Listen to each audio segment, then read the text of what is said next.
Hello everybody, my name is Ratnos, and today we have a new round of PTR tuning for 11.2. Up first we have Death Knight, the Rider of the Apocalypse, we have Undeath damage going down, Reaper's Mark no longer automatically exploding, and will now instead travel to the nearest enemy when the affected target dies. Probably nice quality of life? I guess, yeah, especially now that you don't get new free Reaper's Marks off of the explosion ever. I guess this is probably just a quality of life and / buff. Unholy, the 4 sets damage for Rider is going down by 25%. For Frost, it's also going down the 4 set by 20% this time. And then Trollbane's Icy Fury damage is going down by 30%. So Trollbane's getting worse with and without the 4 piece. And then for Sand Lane, the 2 set is going to be extending your disease by longer. But the 4 set is going to be increasing the damage of Infliction of Sorrow by less. So for DK, I guess DPS DK, I guess there's more DPS DK stuff coming here. So it's more nerfs than buffs is the TLDR of what's happening to DPS DK. Blood DK, on the other hand, we're getting an 8% all ability damage increase here. About 192% to go. And then I think that's not fair. Tank damage in general, I think, is low relative to DPS this patch based off of PTR tuning so far. And I don't like that. Like, I don't like feeling like you're doing 20% of your DPS's damage. I think, 70% is kind of the number that I hope to be doing of my DPS's damage. And that has fallen, I think, in this patch compared to even last patch. But Blood specifically getting a buff. I mean, it's not that far behind the other tanks in damage by any stretch. The AoE DPS being worse than the single target DPS for this spec. Frost DK, all ability damage is going down by 3%. Frost Bane damage is going up by 15%. Howling Blades is now scaling with Mastery. Murderous Efficiency now rolls an additional time when consuming 2 Killing Machine procs with Killing Streak. And Fixed an Issue, causing free obliterates and frost sides to consume 8 runic power under the effects of Empower Rune Weapon during obliteration. So slight net nerf here to Frost, but really not that big. There's a lot of offsetting stuff here. The bigger changes, I think, are up here in the hero talent side of things. And then Unholy, the war effect of the Rune of the Apocalypse now correctly increases all damage taken from the Death Knight by 4% per stack. So bug fix there, I guess. So yeah, not a Apocalypse for DK, which I think some people were potentially expecting based off of the raid testing numbers, although they did take a nerf in the previous build last week, I believe, as well as this one. So yeah, some slight tuning for DK. Demon Hunter, Vengeance, all damage increased by 8%, and Fellblood effectiveness reduced by 17%. So nerfing Mastery for Vengeance Demon Hunter is very strange because Mastery was a stat that sucked aggressively for Vengeance, but it is a little bit of a weird one because I guess maybe at the end of an expansion, you could get to, if you had really high Mastery, maybe you could do something a little silly when your spikes are up against physical damage. I don't know. But still, this seems like a strange... It seems like this is a Mastery that should be reworked. In my humble opinion. Druid, Feral, all ability damage going up by 8%, and Guardian, all ability damage going up by 12%. So it seems like tanks across the board here are getting buffs, but it's not a flat 8% to all tanks. It's more for Guardian here. And Feral, yeah, going up by 8%, so just some tuning to an underperformer. Evoker, Chrono Warden 4 set is now going to additionally cause Temporal Burst to increase the damage and healing of Essence abilities by 30%. Scale Commander, the bombardment damage is now properly increased by a bunch of stuff that should increase it. AUG, all damage increased by 5%. AUG is the only spec where this patch note is not a 5% buff or even particularly close to it because this isn't increasing the scaling of Ebon Might and Breath of Eons. That used to be a larger chunk of their kit than it is now. More of AUG's damage is their personal kit. And every time they get this buff, which they've gotten this buff or something like it 6 times this year so far, every time they get one of these buffs, that makes it even more true that their damage is now even higher. Their own damage is a higher portion of their contribution than ever before. But still, it's not the whole thing by any stretch. Dev going up by 3% here, and then Pyre and Firestorm going up by 20%. This is a spec that I'm not sure what it is. I'm not sure if it's just like my guild has cracked Dev Evokers, but Dev Evokers have been... I think they are often a lot better than they look, or we just have some Dev Evokers that are absolutely insane at the spec and always make it do crazy damage. But yeah, this spec is one that Any tier where Dev's good, I think, is going to be good news for me personally, at least, because my guild has some good ones. So always happy to see this spec getting some buffs. Hunter, Dark Ranger, Beast Mastery. The damage bonus on the Bell Tolls is going up, and Phantom Pain is going up. Both of these getting 50% buffs. And then Marksmanship, Black Arrow damage is going down by 8%. So buffs to Dark Ranger BM, nerfs to Dark Ranger MM. Pack Leader BM is getting nerfed by contrast here. Dire Frenzy is going down to 3%, attack speed and damage from 4%, 5%. And the Stampede damage on the 4 set is getting nerfed by 20% as well. Sentinel, the 2 set is getting nerfed, and the 4 set is getting nerfed by a 1/3 and a 1/5, respectively. And this is for both Serve and MM, both versions of Sentinel. And then BM, Killer Instinct has been updated. It's being buffed. It's now going to increase kill commands damage by 8 or 16, was 5 and 10. But all damage dealt is reduced by 5%, which this is a nerf that I was expecting. BM was one of those specs that was looking quite strong. Mage, Frostfire Fire. Frostfire burst damage increased by 50%. Excess Frost now casts Ice Nova at a higher effectiveness, 200 was 150. Manaforge Omega 2-set bonus, Ignite damage bonus increased to 75%.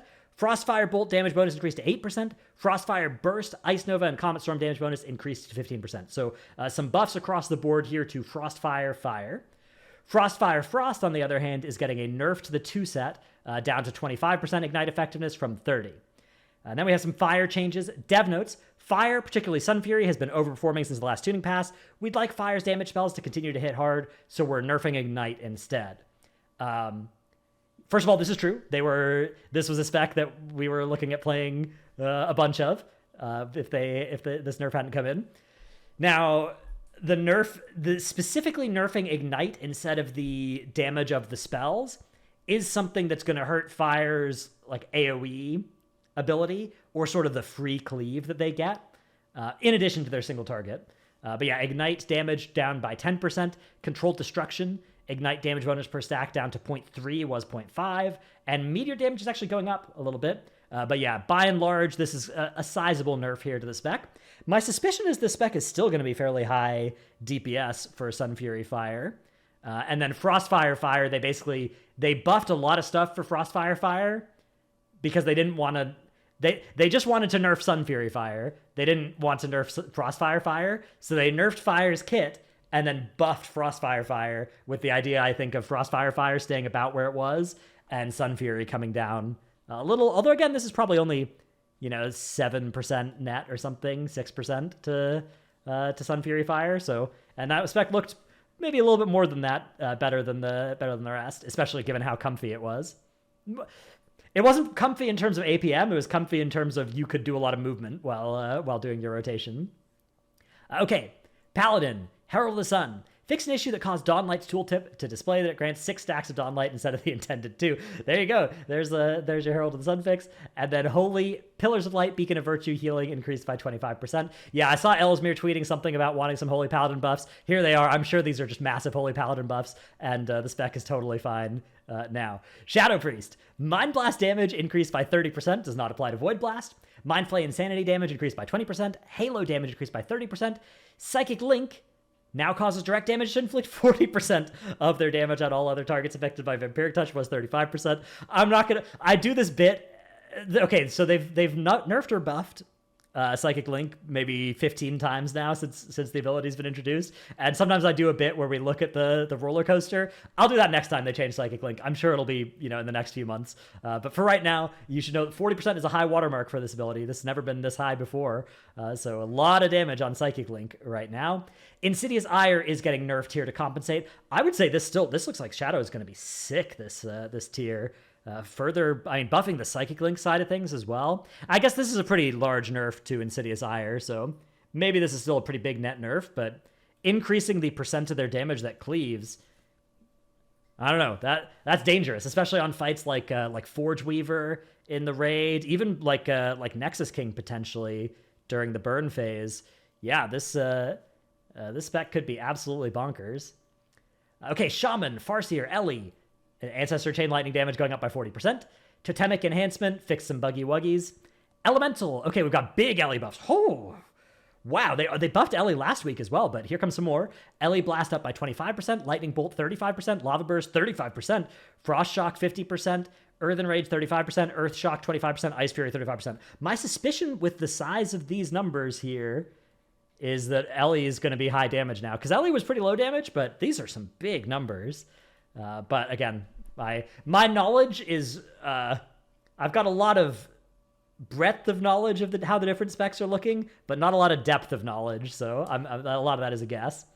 And then Enhance, fix an issue causing Thorm's Invocation to sometimes do something it wasn't supposed to. Cast with 10 instead of 5. Okay. Warlock, Diabolist, Demonology, nerf. Okay, they're nerfing Diabolist demo. I'm not surprised here.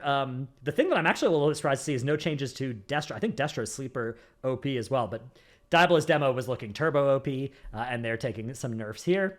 And then AF, we're buffing UA by 35%, we're buffing Dark Glare by 35%, and we're buffing Focus Malignancy to 80% instead of 40% extra damage on Malefic Rapture on targets suffering from UA. So basically single target damage increases here mostly, right? Both UA and Focus Malignancy are single target damage scalers. Dark Glare damage, I guess, does also do some AoE, but mostly also single target, I believe, as well. So yeah, AF maybe. Dude, I think Warlock might be moving to that point where they just have 6 good spec/hero talent combos, sort of like Mage was for a while. And then Warrior, Arms and Fury, getting buffed by 5%. We had these as pretty forgettable specs over the past couple of builds. They're getting buffed. I don't know if 5% is enough to make them exciting. I do know you need a Warrior. I don't know if you need a DPS Warrior. We'll see. We'll see what ends up happening with that. And then there's a PvP bug fix as well. One other change. So I don't usually take a look at the dungeon tunings, and this was some 3 days ago tuning. I don't do enough PTR dungeon testing, this PTR in particular. I've done absolutely zero to really have good things to say about a lot of these. Not that I necessarily have great things to say about all the class tuning, but you know, somebody's got to make the videos. But with these things in particular, the dungeon tuning, I will say if you're interested in some more like week by week takes on what's happening to the dungeons and dungeon runs, you should check out Yoda TV. He's got great videos about a lot of like M+ content, but in particular, he keeps very close track of things that are happening at M+. But I did want to highlight one thing in particular, which is the invigorating fish stick in Tazvesh Gambit, which was a iconic part of this dungeon. It's now dropped instantly, which a lot of people see this and are like, oh god, no. But it now has a 5-second cast time before it starts the channel to heal the fish. And its health has been nerfed by 10%. It's still got a lot of health. The duration's gone up, and mobs are now increased size. So basically, instead of fish stick being something that you stun, it's something that's just going to drop. Like, unless you keep the mobs stunned perma, CC'd perma, which you realistically can't do, they are going to drop these fish sticks. But then you got the choice between either kiting the mobs far enough away that they don't get healed by this, which I forget what the range is on this thing, in 5 seconds, or just focusing it down before the 5-second channel has finished, which I think is what they're probably intending us to do with this. Hopefully it's just not something that casts too often, so it's something that we actually can realistically swap to and not feel like we're just spending our entire time fighting this pack, targeting a stick instead of a Murloc. But yeah, that's a big change to Gambit. Other changes have happened to dungeons besides this one, but again, yeah, usually outside the scope of my videos in particular. And yeah, I think that's it. That's it for the news here. Ooh, hang on. We got a buff that I didn't see here. The Reshi Wraps as well. Ooh, they're buffing the size of the effects on the Reshi Wraps too. So these are going to be an even bigger deal. I mean, obviously everybody's always going to wear these things, but yeah, they have damage proc, heal procs, and shield procs, and all of those are getting pretty massive increases to their effects here. So you're going to really feel these. You're going to really see these on the damage meters now, which previously I'm not sure you would have. Anyways, now that's it for this week's video. Hope you've enjoyed. Thanks so much for watching. See you in the next one. Oh ho ho! Before we go, there's been some adjustments to these notes as well. Druid, all damage going up by 8% for balanced druids. This spec was absolutely awful on PTR last couple of builds, so not surprised to see this here. Once they fixed a bug that made them do way more damage than they were supposed to, that spec was doing way less damage than it's supposed to. And we're also seeing some buffs here to Windwalker, all damage 5%, not in PvP. And Shadowpan 4-piece is now going to cause Flurry Strikes to trigger every 120 energy spent during SEF, was 150. So that's actually a pretty sizable buff. During Storm, Earth, and Fire, you're going to be triggering, what, like 25% more Flurry Strikes than before, which does do a lot of damage. So, yeah, some pretty big buffs there to certainly some underperformers. These, I've been prepping, some tier list work for next season for Raid, and both of these were in the lower tiers. So good to see some buffs coming in for those. Anyways, now that's it for this video. Hope you enjoyed. Thanks for watching. See you in the next one. Bye.